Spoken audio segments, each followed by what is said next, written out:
right, guys, everybody, welcome to the Blamb show. I'm sitting here with my man Yoni from the Best Barbecue podcast. If you've been around any kind of barbecue in the last 5-6 years, you know who this man is right here.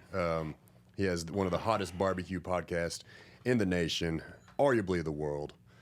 And if you like Texas barbecue. And yeah, if you like Texas barbecue anyway, I guess some of these other fellas don't really get it. You know, people think other states know how to cook barbecue, but to me, 49 states don't know how to cook brisket. So, I mean, Brisket's the main fella here.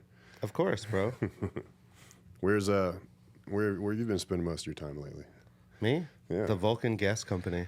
What's going on over there? Comedy, bro. Is that the Kill Tony show, huh? Kill Tony show, all kinds of stuff. Rogan does a bunch of shows. There's a secret show on Thursdays. It's not so secret anymore. Yeah, well, the guests are secret, so it's like that you're going to see 10 to 12 comedians, but you don't always know who. And that somebody might seen a special on Netflix or something. Or well, it's hosted by Brian Redband, the Podfather. Yeah. So he's got some pull with some, Sal Volcano showed up one day. Wow. It was really fun. That is cool as hell, man. What'd you bring for us here today? This is some CM Smokehouse. We've got the Crunchwrap, Brisket Crunchwrap Supreme. I just had one.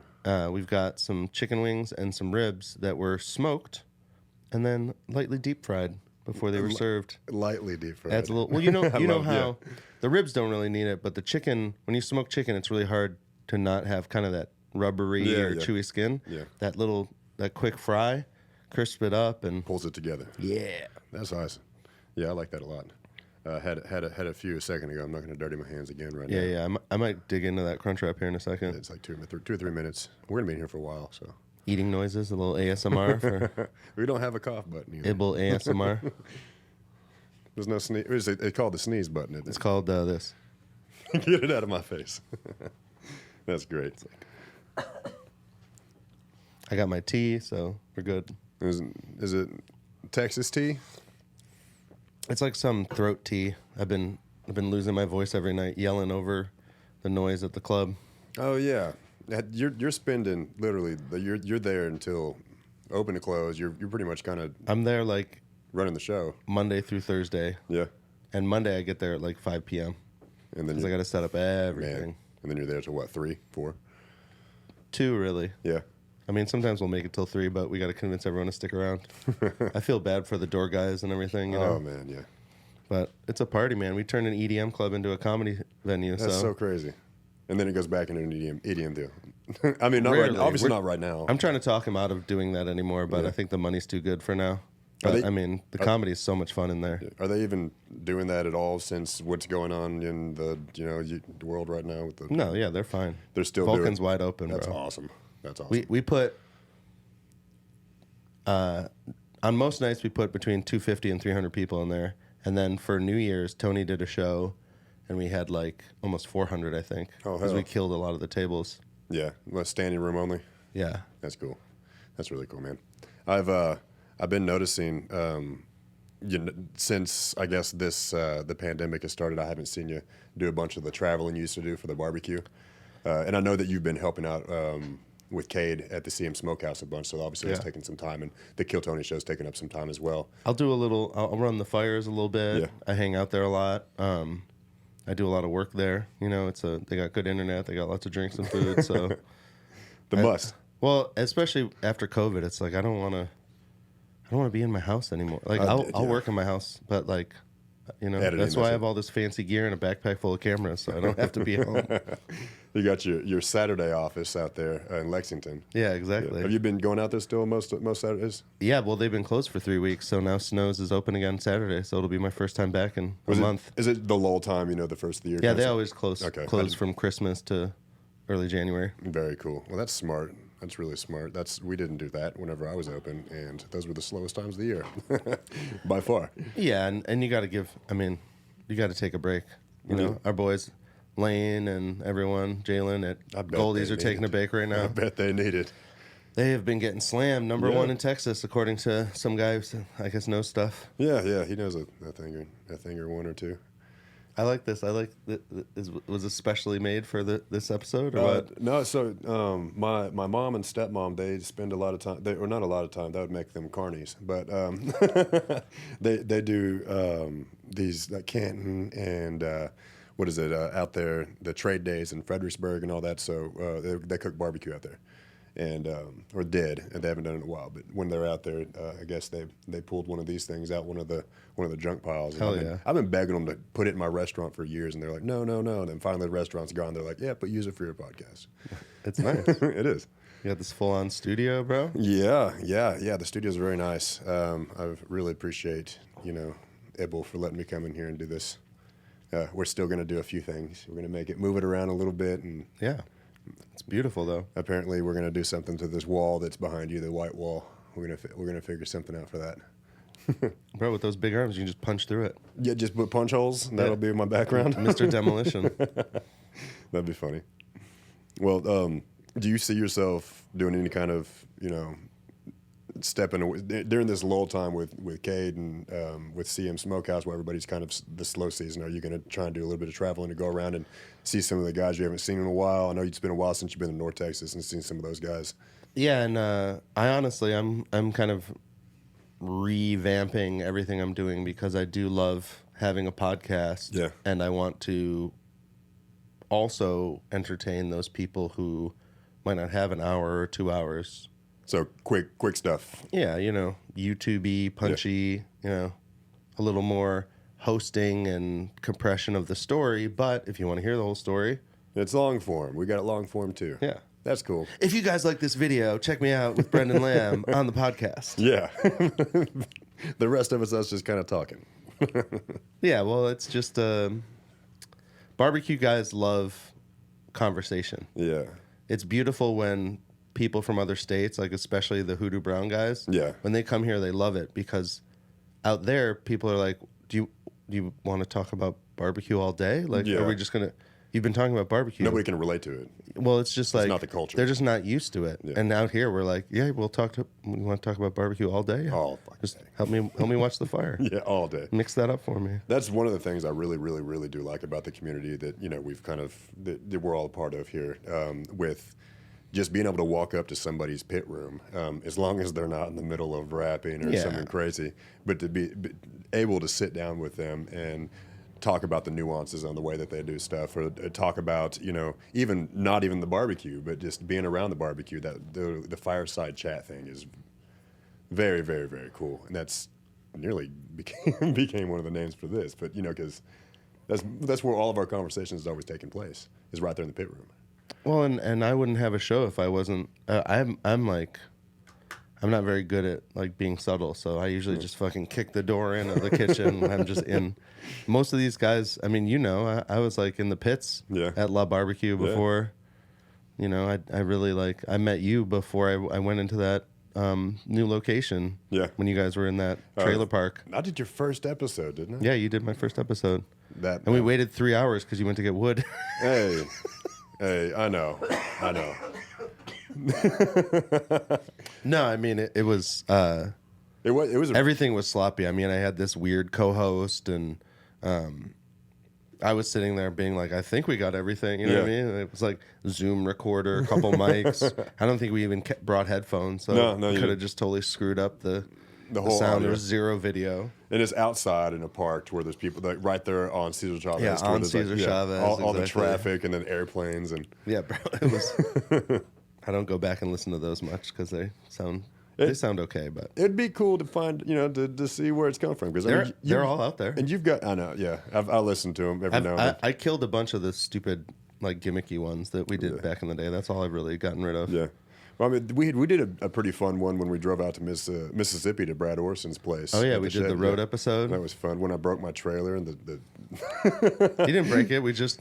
It locked up on us. Somehow the brakes locked up. I think about that every time I pass that gas station. We stood you laying under the thing. You're like trying to fix it, and I'm like taking pictures like, oh, Brendan Lamb out here got stuck after 10 miles out of Austin. Yeah, I was so excited about using that trailer to go pick up everything out there. Yeah. Barely got past the airport. You loaded up, bro. Yeah, I could, and he said I could have got a bit more, but Brad Orson from the Shed Barbecue, he hooked me up. For some of y'all that don't know, he hooked me up with pretty much all of the equipment that I needed to start my restaurant, which is just crazy. He's got this big old property out there in Ocean Springs, Mississippi, and I think it's 20 acres or something, right on the water, or on the Bayou anyway. Yeah, on the Bayou. And man, that place is like a dream for anybody that wants to. Amazing family, grand champions for every big barbecue, Memphis in May, every big barbecue competition you've ever heard of. Unbelievably generous, just amazing human beings. Bring the party everywhere. I mean, they're probably, their funerals are probably more exciting than people's birthday parties. Oh, I bet, yeah. Are you going out there for his steak? Is a yearly steak competition thing? I think it's this month or next month, isn't it? Yeah, I should hit him up. I haven't been. I've just been nerding out, man. I'm taking like a Casey Neistat's vlogging course right now. Oh, cool. And I'm reading like 5 books on storytelling and just really digging deep into how I want to reformat everything I'm doing, because I really want people, I want it to be kind of like a Bourdain episode where you're just like on a, you know how I am. Yeah. I'm on a ripper. I get to a town, I'm like, dive bar, tacos, let's go, So I want to figure out a way to capture all that. Instead of just staying in the niche of barbecue. Yeah, instead of like having a great time and then talking to someone for 2 hours and then posting that. It's like, well, I mean, that part is fun. I love the conversations. But we're missing out on the like, rolling blunts behind the pit and just being hoodlums, Oh man, those are my favorite times. I'm working on an episode that's literally marijuana's influence on the barbecue community. Yeah, I'm gonna do an episode where we actually cook and do a bunch of the edible sauce. stuff. Yeah, the sauces, the rubs, all that stuff. I know some guys that can make you some great sauces too. Oh, cool. I got like a quart of it in my fridge right now. Is it strong? Take a little spoonful. No, it's like real nice. It's Has it got good taste to it? It's great. If you didn't, that's what's dangerous about it. If you didn't know, you'd be like, wow, this is really good barbecue sauce. Like, let me put it on everything. And be like, whoa, hold on a second. But yeah, it's very well balanced. So it's like a couple spoonfuls and you're having a good time. That's awesome. Yeah. And I have an edible sponsor, Early Bird CBD. Yeah. And they're actually getting pretty big. I know that I've seen some of their stuff up in even Fort Worth now. Yeah. Well, I mean, they figured out we passed this farm bill in 2018 that allows CBD products to have a certain amount of THC. Yeah. But it's by weight. So they just made the gummies big enough that they can have 2.5 milligrams per gummy. Yeah. So it's like they found this loophole that no one else has found. It's derived from hemp. It's not some synthetic. It's not Delta 8. It's not all this crap. And it's good. It's like, literally everyone I talked about, they're like, oh, okay, it's Delta 8. And you're like, no. Like, people don't believe that you can just like legally buy edibles now. Yeah. But you can ship them in 50 states. And that's wild. It's just by weight. So if you wanted a 100 milligram edible, you just have to make a really big gummy. And finish the whole thing. But the CBD, everything that's in it, it's really balanced. It's really like, they're the best. I mean, and you only need a couple of them. Even people who say they take 100 milligrams or whatever, these are like so chill. They're the best. Check the link in my bio. Oh, yeah, absolutely. Everybody go to Best Barbecue and check out that link. Yeah. I'm working on all that stuff, man, because I want to have, when I'm on your show, I want to be able to promote it and to be able to tell this story. Like, I mean, even today, I was like, damn, I should have brought some stuff and got a little behind the scenes, you know what I mean? But it's like that forethought. I'm pre-production.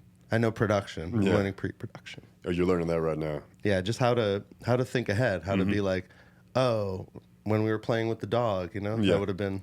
That's the cutest dog ever. Yeah, and have that as like some of your video that you have. And just show, I mean, like you got a crack team here kicking ass. Oh, yeah. They were like sending me links and they got me on the app and everyone's... Free speech app. Yeah, exactly. Yeah. I'm all about it, man. I mean, I think it's ridiculous. I think it's goofy that Twitter's taking things down, YouTube's taking things down. Like it feels very shifty. Well, like if you're completely shielded away from a point of view that you deem offensive or not true to your facts kind of situation, and that's even a whole nother conversation on its own. You can't have your facts and your facts and there's facts. So that's just the situation of, it's divisive. If someone was like, all gingers should burn in hell or something, I get that. Like, I get hate speech, I get all that stuff. But it's like, we can't stop people from expressing opinions. Exactly. We can't take people who are accredited.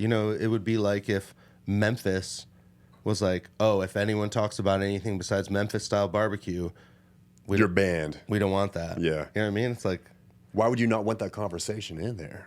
You know, that's the part that just is, I know it's confusing to me, and obviously, by the way, you're talking about it's confusing to you, but like, how can they try and make this make sense to the general public whenever, like, it's in everybody's face on how messed up and how one-sided it is? Well, like everything, I can relate this to barbecue. Yeah.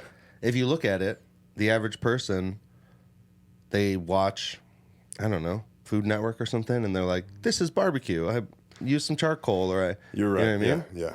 And it's like, they have to want to, like, how come my steak isn't as good as this place? Yeah. Or how come, a brisket? How do I, you know what I mean? They have to want that. I mean, there's, for every good, Mighty Joe Yim, Bradley, Chud's Barbecue, what's another one? Texarkana Barbecue, some of the Texas guys that have been making videos. For every one of those, there's 100 guys deep frying, dry aging, just doing all this crap that is just literally nonsense and makes terrible, terrible food. Yeah.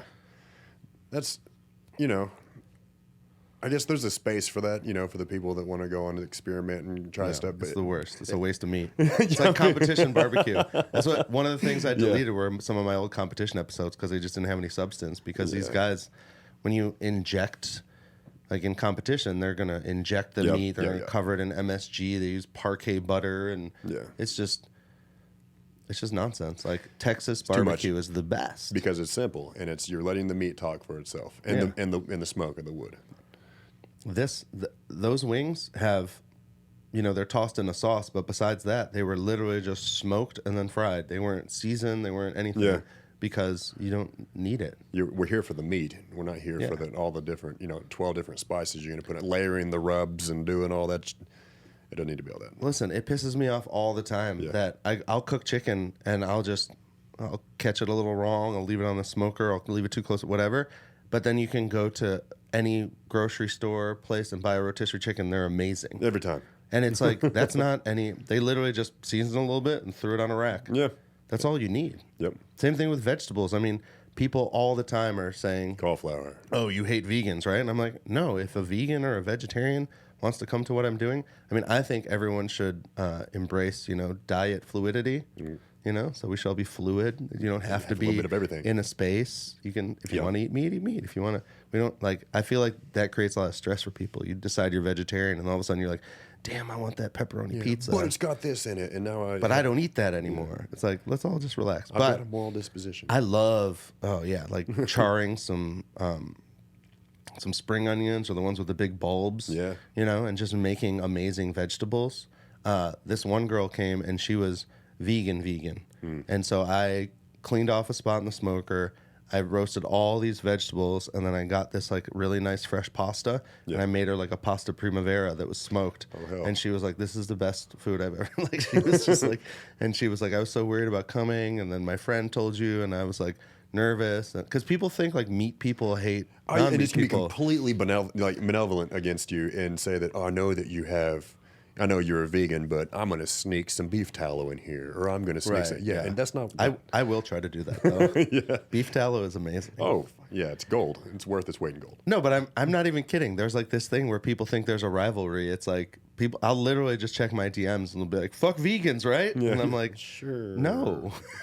That's for you, man. That's your first message to me? It's like, vegetarians suck? Yeah. Remember when they used to show up at the Texas Monthly Festival? Yeah. Well, that's like a weird group of protesters who just want to annoy Aaron Franklin. Yeah.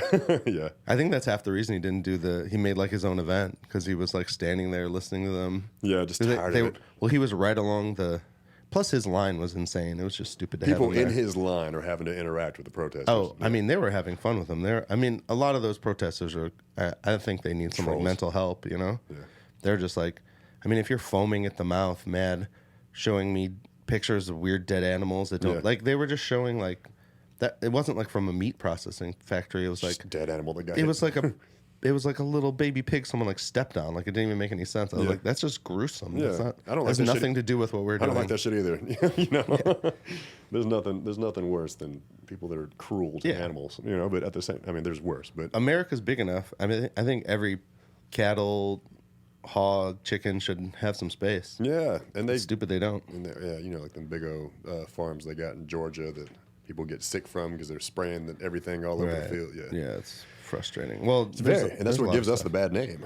That's the thing people don't realize. I'm kind of a hippie. That's like I grew up caring about the environment and working for Greenpeace and doing all kinds of stuff. So bullshit. You eat meat. You're a terrorist. Eco-terrorist. Well, you know, it was funny when I did work for Greenpeace. They were sending us all over the world, all over the country mostly. But we went and hung out with Greenpeace Europe, and there was all these people from every Greenpeace, and we went out, and we're all like, I'm in an alliance with ecology, and I'm a good person, so I'm just gonna get, I eat vegetarian, all this stuff. Yeah. And I look, and all the I think they were from the Netherlands. A bunch of the Greenpeace guys are just getting bacon cheeseburgers, and I'm like, and then people were like, well, don't you? He's like, it's just a job. Yeah. I fight for the environment. Great. It's just a job, though. I can still eat a cheeseburger. Yeah, it doesn't mean I'm a fucking vegan completely. And it's a very American thing to be like, oh, my life has to match my job. Yeah, yeah. Like, you can be a janitor who, drives classic cars in England, but here it's like, I don't know, people just try to put people in boxes. It's stupid. Just from that, I mean, Tootsie herself, she's a janitor or groundskeeper, and then she doesn't live her weekends as a groundkeeper. She does what she loves, which is barbecue. The hilarious thing is, after having millions of views on Netflix, literally same person, already a legend, becoming even more legendary worldwide. Yeah, she still is rolling back into Giddings and sweeping the floors and driving her little cart around. Like, she loves it. It's crazy. She really is a legend. Like, yeah, living legend. There's a living legend right now, but there's plenty of guys that people are going to talk about for years, even after they die. With barbecue and all that stuff. But for her, she's like, I feel like it's going to be timeless. They're going to have murals. They're going to have all this lady that back in the early 2000s was killing it, and she's been killing it since before that. 80s, 70s, 80s. When did she start over at the Giddings Meat Market? I mean, that was 40 years ago. It's crazy. The Clay and a lot of the people from Lexington talk about how they used to skip school to get her ham sandwiches because the school food was so bad. Yeah, that's what my grandpa says. Yeah, he says that they used to go up there all the time. That's funny. Well, and that's the funny thing about barbecue is it's timeless. Mm-hmm. We haven't. Yes, Aaron Franklin took the ideas to this new level where we pay a little more attention to the fire, we pay more attention to the meat. Mm-hmm. And then everyone else just kind of took it in their direction. But it's still based off simple, slow. There's no way to microwave a brisket. No. There's no speeding up of anything. Well, have you seen the new steam smokers, the pressure smokers? It's stupid. I know. You can get, but they advertise they get a brisket done in 4 hours. I've never tried one. I'm not gonna. I mean, I've had an Instant Pot for 5 years, and I cannot get a piece of meat to cook properly in there because it's just you can't, that pressure and that heat, you can't speed up that process of the meat kind of getting hot and then starting to sweat and just kind of being in this weird tight loose thing, and then it gets really really really tight, and it's and then you've got a perfect piece of meat. You can't I mean, maybe someday you get some thermodynamics experts and all that. Maybe, but I don't see it happening anytime soon. I mean, they brought it from the real low and slow, which is the traditional Texas, 24 hours on the pit, to now, get it done in 8 to 12 hours. Talk to S. Wool about that. Their first cook at 2M, they said it took 22 hours to cook. Oh, man. Did you imagine? It's just getting closer and closer, and you're like, these are supposed to be done by now. Yeah. And you're getting closer and closer to open. I'd be like, this thing is dry. There's no way. It's going to be dry after this, but not with his. Oh, I mean, he's a monster. Oh, God, I know. Still one of my favorite briskets. Well, I like his perspective because if you look at, Texas Monthly, we have all this local eater, all that crap. Yeah. But, he's nominated for a James Beard Award. Yeah. You know what I mean? Yeah. That overshoots everything. I feel like that overshadows everything. Snows is on Netflix. Yeah. It doesn't really matter where they are on the Texas Monthly list anymore. They don't even have to put them on the list, honestly. They will. But it's to me, the lists are so funny when, why aren't we celebrating that everyone is obsessed with Texas barbecue? In 10, 20. I don't even know how many cities there's barbecue where people are literally in line. Like right now, there's people thinking about, oh, okay, tomorrow we're going to get in line. Exactly. It's Wednesday? Yeah. Yeah, so like tomorrow or Friday. People starting to get ready. How early? Yeah. People send me all the. How early do I need to go to Franklin? How early do I need to go? It's like, what do you think? I'm checking the lines. Yeah, I don't have that would be a good app. Oh, I mean, if you want to help people put in like a live stream of the lines at their place, I told Snows they should have done that 5 years ago. Just put a freaking webcam and run it. Oh, people will lose their minds over that. You just go live whenever you're going to open, and Well, and it's one of those things where Franklin, especially when the weather's cold. I live up kind of just north of there. So their line dies completely when it's cold. Not dies completely, but you just, when you're a local and you can drive by, every once in a while you'll drive by and you'll be like, there's only 2 people in line. And then you'll look and there's no sign on the door and you're like, oh, sweet, I can sneak into Franklin right now. And that's kind of the local move. It's like figuring out, oh, shit. Not having to wait for those big busy times, the Fridays, the Saturdays, and Sundays.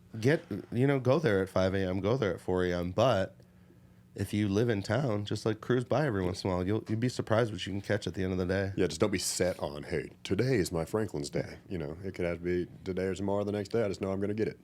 Everyone's just so worried about everything all the time. Like, I've realized, like, I work with comedians. They're literally, it's chaos. They live in chaos. What are they worried about?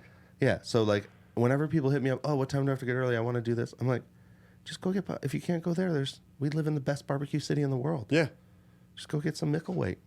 Oh my God, I love some food from him, man. When they do the lamb or that the grits, the jalapeno cheese grits. Yeah. I literally ate a quart of that in 2 days. Oh, good luck with that. That's a stomach ache. Or Rollin' Smoke, his mac and cheese. Yeah. It's like, I don't even know how he does it. Like, for a while I was weighing the stuff I was eating and I was excited. I was like, oh, I got some Rollin' Smoke mac and cheese, and I put it, and when I put it on the scale, like, because I had made mac and cheese and other pasta dishes, it was literally like half of the amount was the same weight as like a normal. Wow. I was like, how did you do this? He's like, I don't know. I just put a lot of cheese in it. It's just a lot of cheese. Yeah. And I was like, how is this so dense? Yeah. I was like so excited to eat it, and with the diet I was on, it was like I could only eat like 4 bites. Are you still dieting? I did that for so long that I just kind of, it just teaches you things. It's like, oh, instead of putting like 3 scoops of rice into this like bowl of meat and vegetables, just put more meat and vegetables, unless what I mean. It taught me kind of more of a perspective. I don't need to do that crap anymore. I just work out more. Yeah. You looking forward to any of these festivals coming up? Yeah, I mean, I'm just looking forward to getting out, man. I know, you've got to. I've been working so much, and we didn't see you at the Troubadour Festival. Yeah, well, that was Skankfest. That was a 4-day. Yeah, you can't miss that. Oh my God, bro! Miss that, yeah. And it was great because all these people hadn't seen each other in years. Yeah. And then we're in Houston. There's people swinging and banging in front of the club. There's like a bunch of like hoodlum kids on freaking bikes popping wheelies, and everyone's like, "Is this okay?" And then Afterworld happened. Oh my God! The same weekend. Yeah. And if you know anything about comedy, those guys were just lining up, like they were looking. Like I was talking to them the night before when it all happened, and they're like looking at like, how early am I up? Because everyone wants to get the first joke in. Oh. They're like, oh, I'm going up at noon. Yes. Sweet. And just like the Afterworld jokes were just crazy. I wish I could have been in that room. Oh, yeah. But I mean, it was 4 stages, a boxing ring. They do this thing called the goddamn comedy jam. Yeah. Where it's an entire band that does karaoke. So they kind of practice and they know all the songs and it's all like famous comedians singing their favorite songs, and so their crowd serve. It's just with a live karaoke. Yeah, with like a live band. I love the live band karaoke. It's great because here we have these yonder bags. You have to put all your phones in the bags if you go to a show because people have been recording things. Yeah. People try to cancel people, or people try to leak people's jokes. Yeah. At that event, there were none of those. But because they're all real comedy fans, no one took there's a naked roast at that event. It's where everybody's naked. Where everyone on stage is naked. and no one pulled out a phone. No one, because they respect the art. That's awesome. Yeah, that's really hard to find, and that's very surprising, actually. Yeah, and the comedy scene just has that's why I love the comedy scene so much. It's the same thing as the barbecue scene. Like if someone accused a barbecue person of doing something to try to cancel a barbecue person, the first thing I do would call them, be like, "Are you all right? What's happening?" You know. Yeah. I would never like jump on the freaking crap like people do. So yeah, you should be canceled because somebody told me you did this. Yeah. That's ridiculous. And I think the whole culture, that whole cancel culture, that's another dying. conversation. I hope it does die. Austin is the uncancelable comedy city. Like, it's about to be, just the other night, Shane Gillis, Tony Hinchcliffe, Joe Rogan, all on the same stage. Everyone's tried to cancel all three of those guys. Every time, yeah. Haven't been able to do it. Nope. Are you doing sets up there yet? I just do open mics. I'm not good enough for no one's put. I've been on one show, but it's hard to get. There's a lot of comics in this town, and every week there's more people you hadn't heard of from the week before, and you're like, man. Well, now they're getting some FaceTime. Kill Tony is it's basically just an advanced open mic with where you get to do 1 minute, and then Tony and Red Band and whoever the guest is kind of interview / roast you, and so. It's a lot more pressure, but it's also a much bigger stage for anyone who throws their name in the bucket to get on. Oh, yeah. And every week, there's new names. That's cool. And it's crazy. Like 2 weeks ago, we had almost all people that had never been pulled out of the bucket before, and they were all really funny. And they were all from other cities. That's rare. Very rare. It was so good. I think, it just came out on Monday, the Ryan J. Ebelt episode. Okay. Literally just bangers every time. Yeah. Every person killing, and we're just all looking at each other like, are we just gonna keep pulling good people out of the bucket? Where do we go from here? Yeah. But that's what I mean. The whole show is in chaos. Yeah. I mean, this girl Molly, who's a local comedian, she's also a porn star. She's like a plus size porn star. Yeah. And they were talking about how she's like her breasts are size M. Yeah. And then at one point they were like, we should weigh them. And we have a scale from doing weigh-ins. We had some comics who were like... You got a boxing ring. What'd you say? So you got a boxing ring, so yeah. No, that was in Houston. Okay. We don't have a boxing ring. That'd be cool. But so there were these big comics. One was 360, the other was like 390, and we made them do a weight loss challenge, so we already had the scale. So all of a sudden, Tony's just like, we're gonna wear boobs. and I like have to hand the camera off to someone, sprint up to the office, go get the scale, come back down, and sure enough, we put them on the table, and she's dropped them on there, 8.5 pounds. Is it like a digital barbecue meat scale? Or No, is it... well, so I had to find a scale that goes over, because most of the scales I think stop at like 300, 350. So I found a scale that goes to 500. It's like a big glass scale. Her boobs were 500 pounds. No, her boobs were 8.5. The guys we were weighing, we weren't sure. We knew they were over 300. Oh, gotcha. Yep. Sorry, did I tell that backwards? No, it's me. I'm getting all excited now. I haven't been talking into a mic in a while. These mics are nice. Yeah. So, but every single, you're there, you said 4 nights a week? Yeah. 4 nights a week, yeah. At least 2. I'm usually there Monday and Thursday, and then if there's shows Tuesday and Wednesday, I'm usually at those. It's funny because actually the weekends are the slowest. That's wild. So, the majority of people are getting off of work and then going for the shows are late. I guess. Oh yeah, it's so they start at 8, 8:30. But it's so funny because like everyone makes a joke about the Tuesday crowd. They're like, "Oh, you guys don't give a fuck about your jobs out on a Tuesday night getting drunk at a comedy show." Yep. So that's always a joke someone makes. Everybody's favorite night is to do it on Tuesday night. I mean, why not? Like, I mean that's the night that you get to go out and test your material out too. Well, and 80% of the city works on unlimited vacation or some goofy, flexible work. No one works 9 to 5 anymore. That's for suckers. Yeah, everybody works from home. Yeah, and I mean everything's tech here. So is the show streamed too at all? I know you said like for like the naked stuff, obviously not. But is there? And you've got the podcast. So Skankfest did a bunch of streaming. Yeah. Kill Tony isn't streamed anymore. We record it because we have to cut out. Even if someone just, someone will get on stage and be like, "Do you have any, interesting skills or talents?" "Oh, I can sing." Then they sing a song. We have to cut most of the song out, or else YouTube will flag it. Oh, because they're copying someone's song or singing somebody's. Yeah, they're singing. They're always singing Whitney Houston or whatever. But it's so goofy. Like they're singing a song with a band. We're not like trying to steal. Yeah. No, you're going to go ahead and take over the recording for Whitney Houston. I Will Always Love You. Is that well, there's already basically a license to do that stuff, but they still take it. Houston?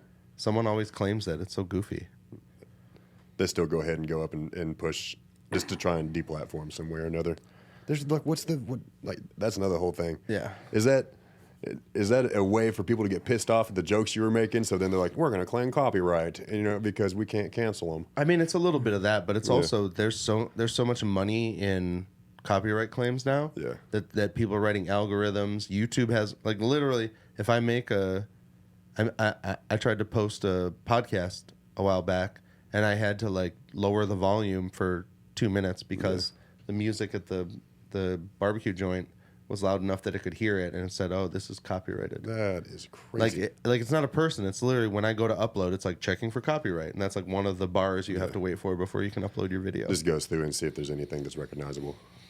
Well, these guys, you said there's different people all the time, but with Tony and Red Band, and all, do you take them out for barbecue and stuff? Oh yeah, Tony loves CM Smokehouse. Oh yeah, the loaded fries, and they haven't acclimated to the diet yet, so they need a nap after everything. But and we Kate brings food after every kill. Tony gives away a bunch of tacos and sandwiches, wings. How close is his spot from the Vulcan? It's just it might be 3 miles. It's not bad. It's just south of downtown on South Lamar. Gotcha. And it's pretty easy to get to. Yeah. I wouldn't. If you're a local, you know the right way to go. Right. There's a lot of ways you could go that suck. It's been a few years since I've been a local. Some of these places I don't remember. Yeah, well, until I'm driving past them. Bolden Acres is a total anomaly. It used to be a car dealership, so when you drive by it, it just looks like a building with a big parking lot. Yeah. But then you go behind the building, and it's all AstroTurf, picnic tables, pickleball. Oh, cool. They can easily feed and get beverages for 500 people all day there. Is Cade the only one there? Is there other? Yeah, no. Wow. Well, and Cade actually, he's just a wizard, man. Yeah, I know. He started just making some barbecue, wanted to do, good burgers, whatever. Excuse me, I'm a little stuffed up.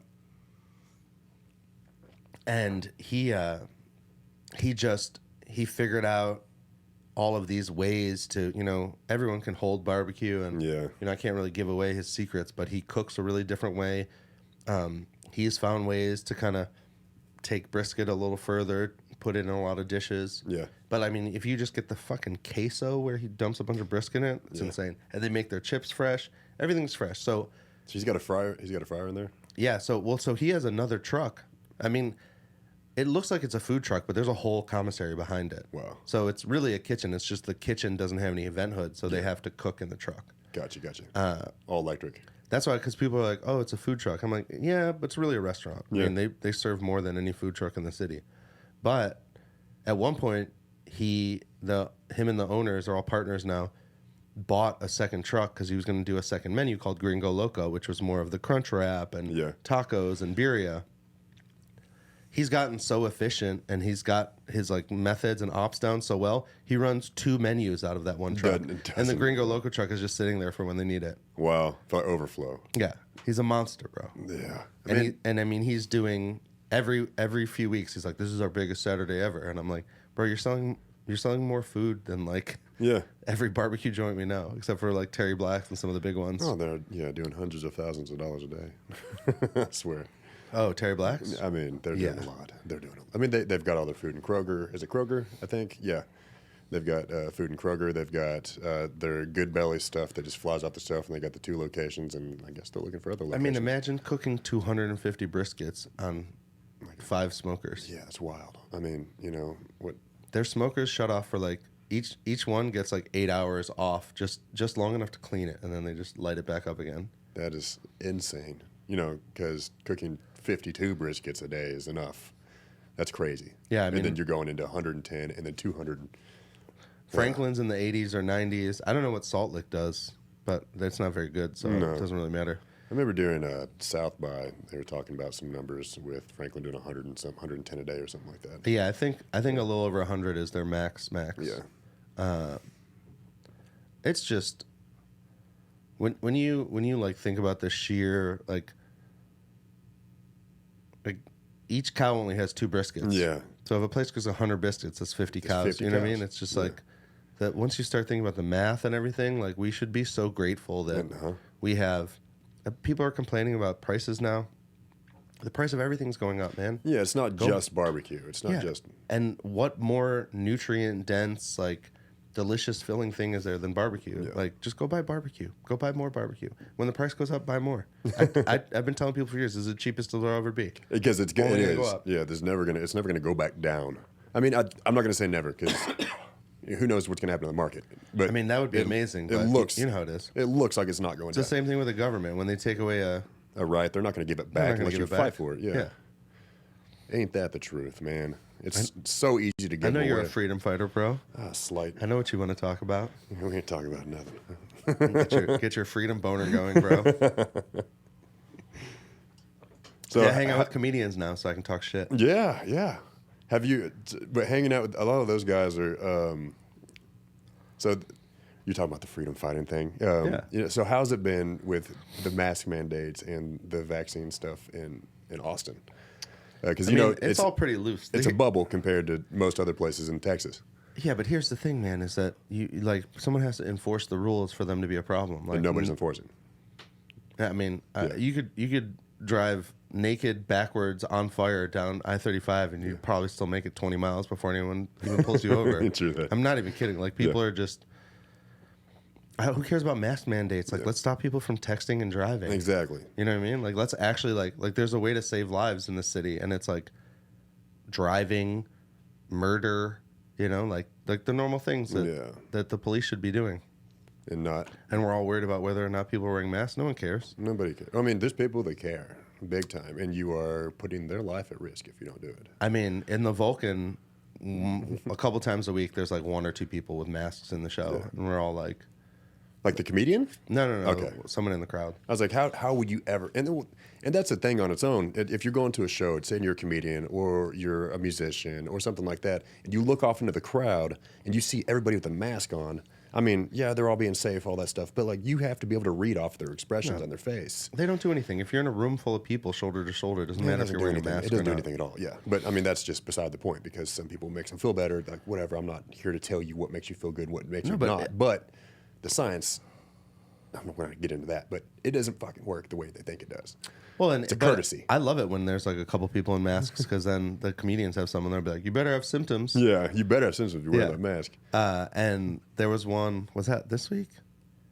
Recently, they were like making fun of a guy, and eventually he took the mask off, and he was like, "I'm just trying. I gotta fly to London tomorrow," and like everyone was just cheering. Then put your shit on tomorrow before you get on the airplane. Whatever. It's just. It's there's all, helping people and there's all this crap, and if it's not helping people, I'm not really a fan of it. You know exactly, and it doesn't show. There's no peer-reviewed studies that show that it works. Whatever, just like why aren't like Texas did an amazing job. The monoclonal antibodies they made it fully available. I mean, technically you had to fill out an application, but they were going crazy with that stuff, and you can see it. You can see how it works. People. Yeah, it's a treatment. I mean, even some of the ones that they have highly demonized, which is like the ivermectin, which they just like to call horse paste, and the hydroxychloroquine, and even the monoclonal antibodies. They use those overseas in different countries as like just a preventative to send it to the household. You know, even before they get COVID or anything, it's as a preventative, and they've pretty much eradicated it completely. Well, yeah, we've just gotten less global in our views. My brother works for a company in Israel that makes it's all just I don't know what you call it. It's like products for babies. Yeah, and it's this thing. It's a mat you can put under the baby, and it will monitor the baby's heart rate and temperature and all this stuff. And it's the standard in Japanese hospitals in all the maternity wards. It's like saved thousands of babies who could have gotten like sudden infant death syndrome and all these things in their sleep. But you're able to catch it before it happens. Yeah. And it's like, these are the things we should be getting all over the world, the things that are saving people's lives, not fighting over. The thing is, when people are stuck at home, I don't know, it's the same way like people try to make fun of people who die of COVID. It's like... Yeah, why though? Why? That's so stupid. Well, it's just, it shows that it's like when Joe got it, everyone was like, "Oh, he got it," and it's like, no, we should be like, it's another human being. We should just be helping each other. Like, what he did, all the pills and vitamins, that should be available for everybody. If we really want to, if hospitals are that expensive, if this is such a big problem, why don't we just help everyone get healthy? Yeah, we don't need to be stripping licenses from doctors that want to, use that. We don't need to be shunning them and making them to where they don't want to come to work or they don't want to practice or they're scared to even, give somebody these treatments. We're about to be 2 years into this thing, and it's like nothing's changed. Yeah, we can't. They're about to shut it down again. They're trying to shut. Yeah, good luck. Not in Texas. Not in Texas. Good luck. Come and do it.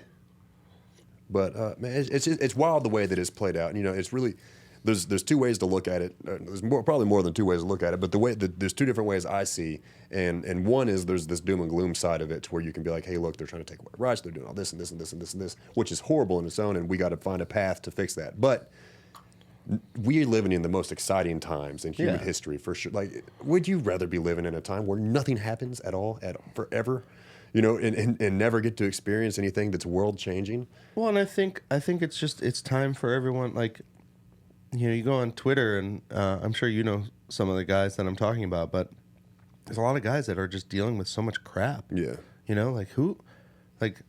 If you leave your house and you want to be rude to someone who spent all day cooking food for you, that's my question. It's like, why do you want to be mean?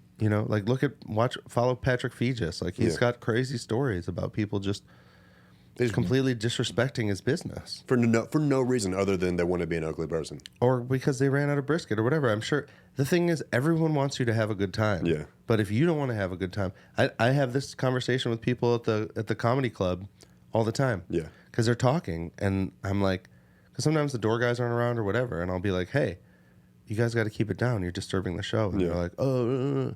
And I'm like, listen, do you want to have fun or do you want to be annoying? Yeah. And they're like, what do you mean? I'm like, well, we're all here to have fun. If you want to join us, if you want to keep talking, we're going to kick you out. Yeah. And they're like, you can't kick us out. And I'm like, well, watch me. Yeah. I can. Like, this is a fun, like, I like a protected, fun environment where it's like everyone's having fun. If you don't want to have fun, you can leave. Yeah. And we give people lots of chances and stuff. People rarely get thrown out. But it's like, when you empathize with the person, you're like, I know you're having fun. Your friends are here. It's great. But, like, we just need you. There's 20 people around you that can hear your conversation. You've got to really, really try to get kicked out of a comedy show. Yeah, exactly. Like, you've got to really... we had the cops in there one night. There was this, like, big biker dude that was like, I dare you to touch me. And he was like yelling in the back. And the door guys at the Vulcan are trained very well. Yeah. So they tried.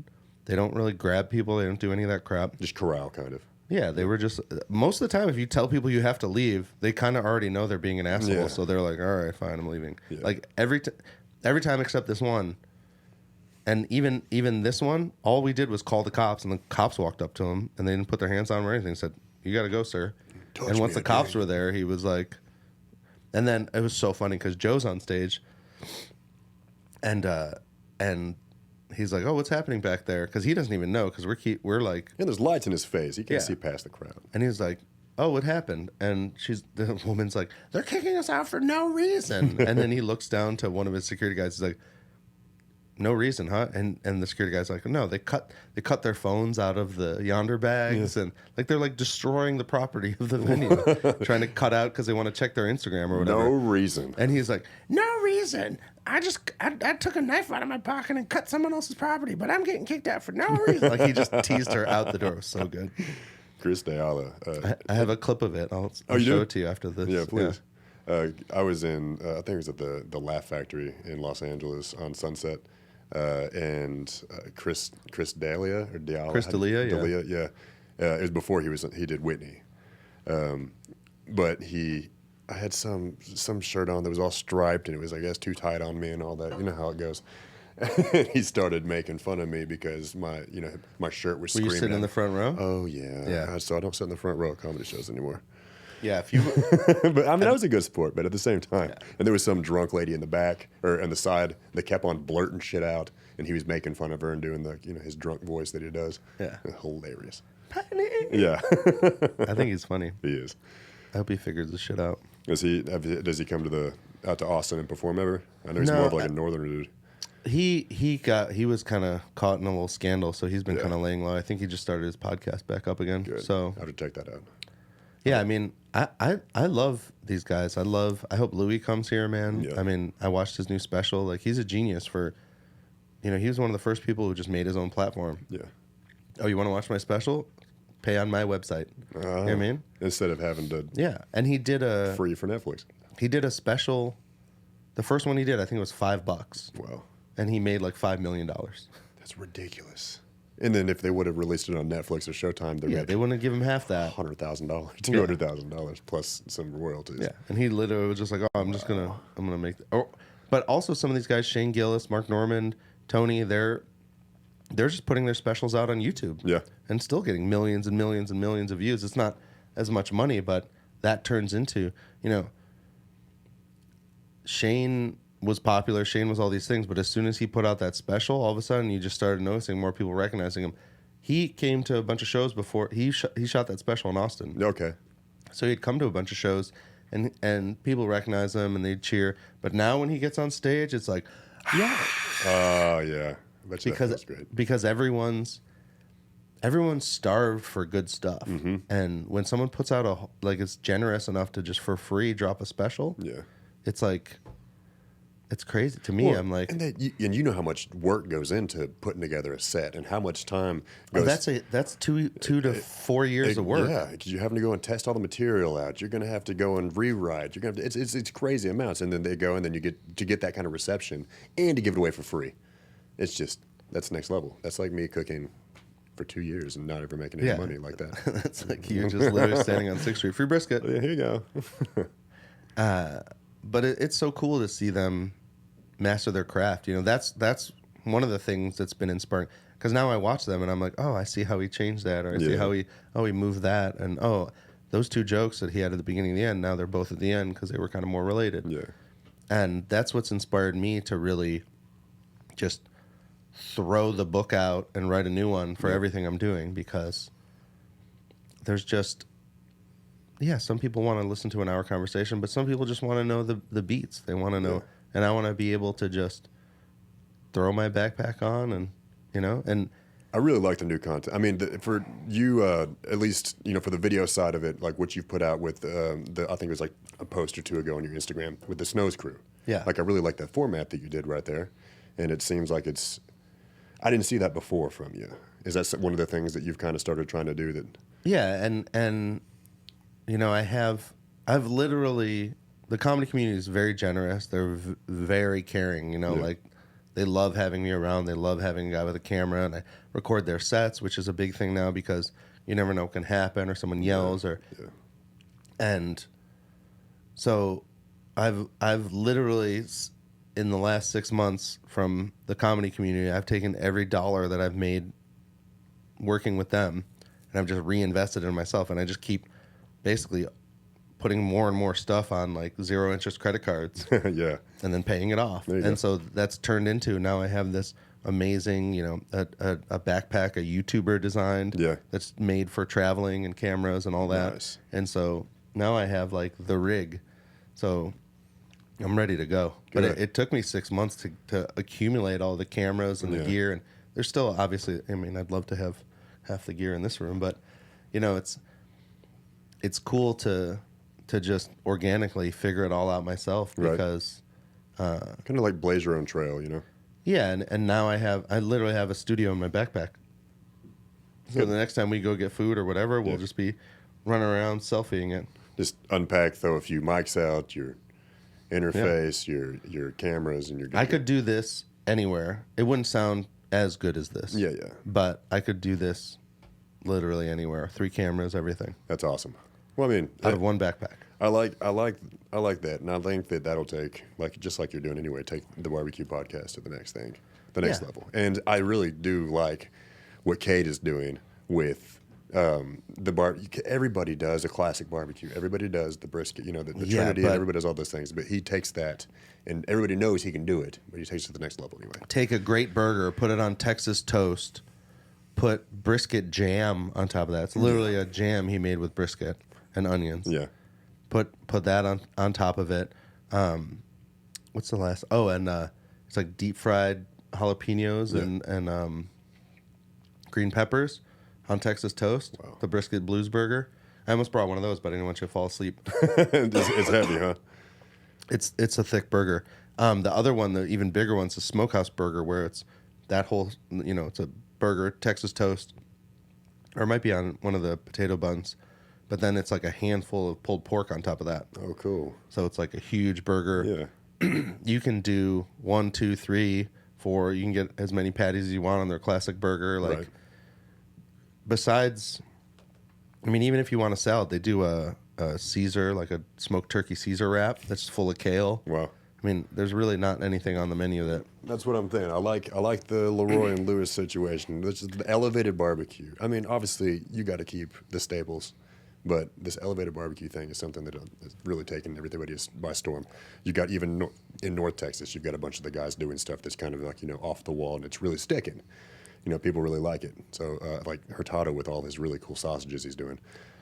Well, and that's, I mean, originally barbecue was a meat market just trying to get, it's the same thing with the rotisserie chickens. Yeah. Just another way to sell meat. Yeah. So originally barbecue was just meat markets that were like, well, we got all this extra meat, let's throw it in the smoker. So it'll last a few more days and we can sell more of it, And now that's reached this point where it's like kind of a ceiling. Yeah. And people just worry about I don't want to make it seem like it's a problem because it's not a lot of people. But there are people that are worried about, what's the brisket price? Yeah. It's like if it's $40 a pound, I don't care. I'm going to still eat it. Yeah. But now you can just bake in it like that Crunch Wrap. However much that Crunch Wrap costs, the price of the brisket is covered. So it all of a sudden you're actually making money off everything. Yeah. You're not getting people in for the brisket and then making money off the sides. Yeah. And that's traditionally what you did, that and the drinks. Right. And so taking the barbecue and putting into things, that they take the smoked turkey, cut it into like a kind of like a patty, deep fry it, and they make like a buffalo smoked turkey sandwich. Very good. That's awesome. And it's like that turkey, you might have only made $1 on it, but when you make it into a sandwich, you make like $5 on it. And just finding those ways to repurpose everything into, you've known me for a long time, so you see every time I have leftover barbecue, I'm making ramen, I'm making casseroles, I'm making queso, I'm making. Because what's better than taking a great dish and putting barbecue in it? Exactly. No, you're right. Pasta primavera. Yeah. Oh man. Or I make carbonara with I'll just cut all the fat off the brisket. And, let's go. Well, now that you're coming to town, you got to come over. I'll cook some meals for you or whatever. Yeah, I'm going to. We're going to be here quite often. So nice. Just move back here. Ashley would love that, wouldn't you, baby? Yeah, let's do it. But have a little Austin baby. We're going to try and come. We got another baby on the way right now. I don't know if I told you that. Congratulations. Yeah. So we got Summer, the little 2-year-old, and then now we've got. She's the best, bro. I see the videos of you guys just goofing around and playing. God. Yeah. She's at me or BB and Yaya's right now. You think she's gonna be as tall as you? That'd be crazy, right? That'd be wild, man. A 6'2" girl. Hell yeah. No, it's intimidating. I know you got like 10 years before she's too big to pick up. Yeah, she's already getting close. No, I don't think so. No, not at all. Not those arms. No. Look at these pythons. Those barbecue arms. Well, dude, it's so good talking to you, man. Yeah, man. Thanks for inviting me. Absolutely. And we're going to do this a lot more, too. So I want to have you on. I'm excited to play with this app. It looks fun. It is really cool. So y'all go on to your app store or the Play Store, whatever one you got, and download Ibble, new free speech social media app. And it's we're really starting conversations and keeping conversations going. It's a really cool app. We already got a Q&A that we can answer later. Yeah, we got some questions coming in as we speak. So, man, thank you so much, brother. Yeah. Yeah, we'll see you again pleasure. soon. Yeah. Thanks for having me. Absolutely, man. You got some intro music or anything yet? Not yet, no. Working on it. Death metal. Yeah. Yeah.